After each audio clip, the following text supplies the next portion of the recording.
Students, आपका प्रथम पाठ संस्कृत वर्णमाला इस पुस्तिका में है। इस पाठ को हम आज समझेंगे। वर्ण या अक्षर,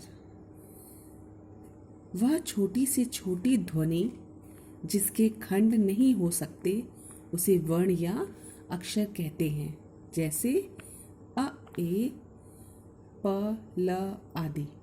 ये सारे क्या हैं? वर्ण। जो भी अक्षर या वर्ण होता है, सबसे छोटी इकाई क्या होती है? वर्ण या अक्षर होती है। जैसे कि अ, ए, प, ल इत्यादि। वर्ण के भेद, वर्णों के दो भेद होते हैं, स्वर और व्यंजन। आपने पढ़ा भी होगा हिंदी में। उसी प्रकार संस्कृत में है। संस्कृत वर्णमाला में 13 स्वर होते हैं और 33 व्यंजन होते हैं। ठीक है। स्वर अगर हम देख लें तो स्वर में भी 3 पार्ट हैं स्वर के। पहला भेद क्या है? स्वर। इसके 3 पार्ट होंगे, जैसे इसका ह्रस्व, दीर्घ और संयुक्त स्वर, यानी ह्रस्व स्वर, दीर्घ स्वर और संयुक्त स्वर। ह्रस्व मतलब क्या होता है? छोटा। ह्रस्व माने छोटा, दीर्घ माने बड़ा, और संयुक्त का मतलब होता है जो दो स्वरों के मिलने से जो बनते हैं उन्हें संयुक्त कहेंगे। संयुक्त माने दो चीज जोड़कर संयुक्त रूप से। ह्रस्व के अंतर्गत क्या आता है? अ, ई, उ, रि और ल। ठीक है। ये हुए ह्रस्व स्वर। इसमें आप ध्यान दीजिए कि इसमें कोई भी मात्रा बड़े आ की या बड़ी ई की नहीं लगी है, यानी ये छोटा अ, छोटी ई, छोटा उ, रि और ल। यहाँ दीर्घ है। दीर्घ स्वर के अंतर्गत कौन से आते हैं स्वर? बड़ा ई, बड़ा उ और री। यहाँ पे री और यहाँ के री में अंतर होगा, इसमें डबल री है। ठीक है। संयुक्त स्वर में कौन से वर्ण आते हैं, स्वर आते हैं? ए, ऐ, ओ, औ, है ना। क्योंकि ए दो स्वरों से मिलके बना है, ऐ भी 2 स्वरों से मिलके बना है, ओ भी और औ भी, जिसे हम आगे पढ़ेंगे। इसके बाद हमारे स्वरों के बाद क्या आते हैं? व्यंजन। ठीक है। जिसके भी 3 भाग हैं, 3 भेद होते हैं। स्पर्श व्यंजन, अंतःस्थ व्यंजन और ऊष्म व्यंजन। ठीक है। स्पर्श व्यंजन जो है, इसके अंतर्गत 5 वर्ग आते हैं। आप लोगों ने क से लेके अंगा तक पढ़ा होगा। जो व्यंजन पढ़े हैं उन्हीं को लगभग 5 वर्गों में विभाजित कर दिया गया है। अब क वर्ग के अंतर्गत क, ख, ग, घ, अंगा, ये क वर्ग के अंतर्गत आते हैं। ये अभी हम जो पढ़ रहे हैं वो सारे स्पर्श व्यंजन हैं, कहलाएंगे। च वर्ग के अंतर्गत च, छ, ज, झ, इया। ठीक है। ट वर्ग के अंतर्गत ट, ठ, ड, ढ, ण। त वर्ग के अंतर्गत कौन किसे आते हैं? त, थ, द, ध, न। और प वर्ग के अंतर्गत प, फ, ब, भ, म। ठीक है। ये सारे स्पर्श व्यंजन हैं।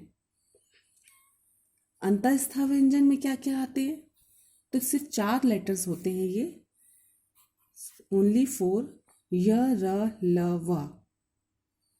और स्पर्श व्यंजन की संख्या कितनी है? 5 × 5 अगर हम कर दें तो टोटल ये क्या हो जाएंगे? 25 स्पर्श व्यंजन होंगे। क्योंकि ये वर्ग 5 हैं और हर वर्ग में 5-5 व्यंजन है। ठीक है। ऊष्म व्यंजन में क्या है? कितने आएंगे? श, श, स, ह। ये भी 4 होते हैं। ये ऊष्म व्यंजन है। इसके अतिरिक्त 2 अयोगवाह होते हैं। अयोगवाह में क्या है? अनुस्वार, एक अनुस्वार और एक विसर्ग। ये हमको याद करने पड़ेंगे कि स्वर कितने प्रकार के होते हैं, उनके अंतर्गत कौन कौन से स्वर होते हैं, व्यंजन कितने प्रकार के होते हैं और उनके अंतर्गत कितने वर्ग और कितने वर्ण होते हैं और उनके कितने भेद। ये सारी चीज़ें हमें धीरे धीरे याद करनी होंगी। ठीक है। एक चीज़ ध्यान दीजिए कि आप यहाँ देख रहे हैं कि क ख ग घ इन सब सारे वर्ण के नीचे छोटा सा ये इस तरह से बना लगा हुआ है, एक छोटी सी रेखा खींची गई है तिरछी सी। इसको क्या बोलते हैं? इसको हलंत बोलते हैं। ठीक है। हलंत हमको बताता है कि ये अक्षर अपने आप में पूर्ण नहीं है। उसमें जब स्वर मिल जाता है तब वह पूर्ण बनता है और पूर्ण बनने के बाद ये छोटी सी जो रेखा है वो हट जाती है। इसे भी हम आगे समझाएंगे और इसके उदाहरणों के साथ। हलंत। सभी व्यंजनों में मूल रूप से हलंत होते ही हैं, यानी कि जितने भी अभी आपने व्यंजन वाले अक्षर पढ़े आपने देखा कि उसमें सभी में हलंत लगा ही है। जब उनमें अस्वर मिल जाता है तो हलंत का लोप हो जाता है। लोप मतलब हट जाता है, यानी हलंत वहाँ जब उसमें स्वर ऐड हो जाता है तो उसमें लोप हो जाता है। जैसे कि अगर हम ये कहें कि क अक्षर लें, क में हलंत लगाया, अगर हमने उसमें स्वर ऐड कर दिया तो क्या बना? पूर्ण का। अब यहाँ पे हलंत नहीं लगेगा, इसे हम बोलेंगे क। ठीक है। आगे देखिए, इसी का उदाहरण इस तरह से बताया जा रहा है। जैसे क प्लस अ इज इक्वल टू क।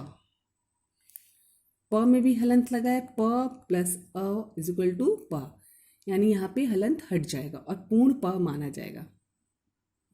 ठीक है।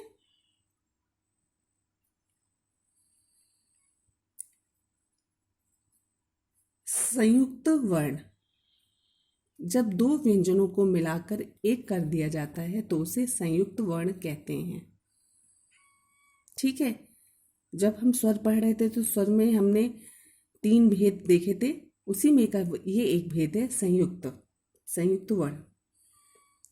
किस प्रकार दो व्यंजन को मिलाकर एक कर दिया जाता है? जैसे क और श प्लस अ और छ, क्या बना? क और श मिलके छतरी वाला छ,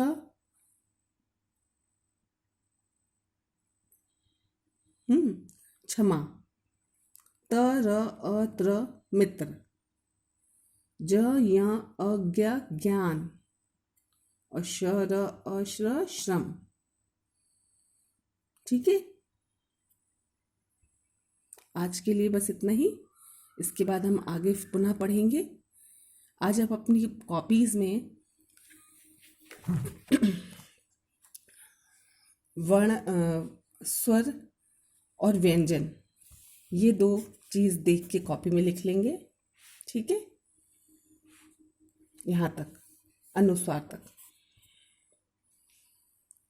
स्वर इसी तरह बना के डायग्राम लिखिएगा। फिर व्यंजन इस तरह से बनाने के बाद पहले स्पर्श व्यंजन, फिर उसके नीचे अंतस्थ व्यंजन और फिर उसके नीचे ऊष्म व्यंजन। अनुस्वार और विसर्ग। जिन बच्चों ने ऑलरेडी पहले इस चीज़ को पढ़ा है और लिख चुके हैं वो नहीं लिखेंगे। ठीक है।